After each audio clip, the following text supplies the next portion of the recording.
Islam Sunni mempunyai 4 mazhab. Yang pertama adalah Imam Hanafi, kedua adalah Imam Maliki, yang ketiga adalah Imam Syafi'i, dan terakhir adalah yang keempat adalah Imam Ahmad Hambali. Dan inilah pembagian mazhab atau mayoritas di daerah-daerah di dunia. Dan inilah sejarah singkat tentang 4 mazhab dan di mana letak dimakamkannya. 1. Imam Hanafi.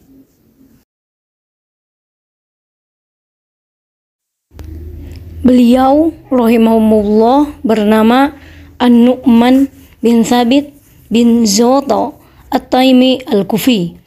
Lahir pada tahun 80 Hijriah di Kufah pada masa pemerintahan Abdul Malik bin Marwan, dan wafat pada tahun 150 Hijriah dalam usia 70 tahun dengan meninggalkan seorang putra bernama Hammad. Terkait sebab kematiannya, Imam Az-Zahabi mengatakan dalam kitabnya Al-Ibar bahwa beliau meninggal diracun. Diriwayatkan bahwa Al-Mansur memberi minuman racun kepada beliau, lalu beliau wafat. Semoga Allah merahmati beliau dengan rahmat yang luas. Amin. Abu Hanifah adalah orang Persia asli. Beliau diberi nama Nu'man adalah sebagai harapan kelak menjadi orang besar, sebagaimana Nu'man salah satu raja Persia. Beliau dimakamkan di Masjid Abu Hanifah di Baghdad, Irak. Dan ini letaknya jika kalian ingin mengetahui tempatnya.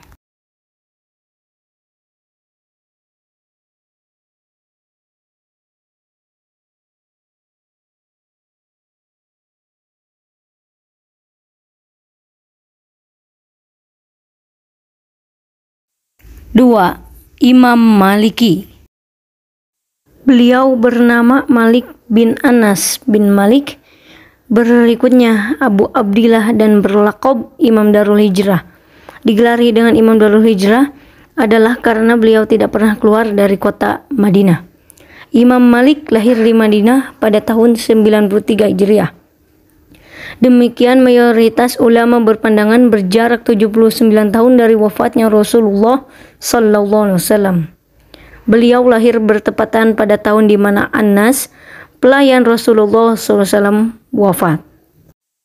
Beliau meninggal pada usia 85 tahun, tepat pada 14 Rabiul Awal 179 Hijriah di Madinah, dan dikuburkan di Baqi.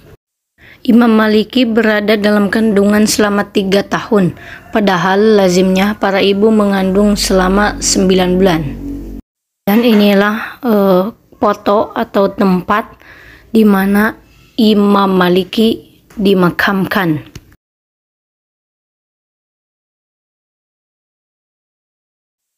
Tiga. Imam Syafi'i. Imam Syafi'i dilahirkan pada tahun 150 Hijriah di Gaza, bertepatan dengan tahun Imam Abu Hanifah meninggal dunia. Bahkan, sebagian ahli sejarah ada yang mengatakan bahwa beliau lahir pada malam meninggalnya Abu Hanifah. Beliau, rahimahullah, bernama lengkap Muhammad bin Idris bin Abbas bin Utsman bin Syafi'ah, dan bertemu dengan nasab Rasulullah SAW di Abdul Manaf.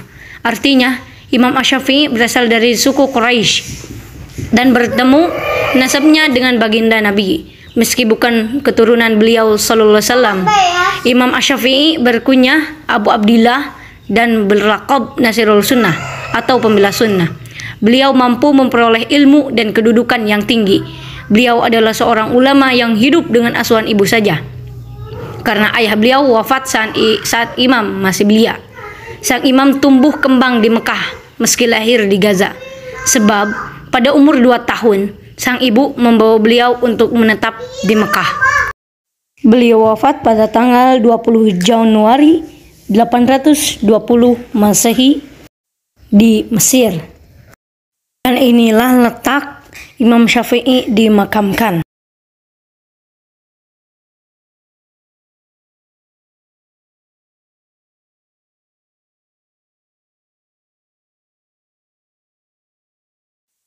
4. Imam Ahmad Hambali.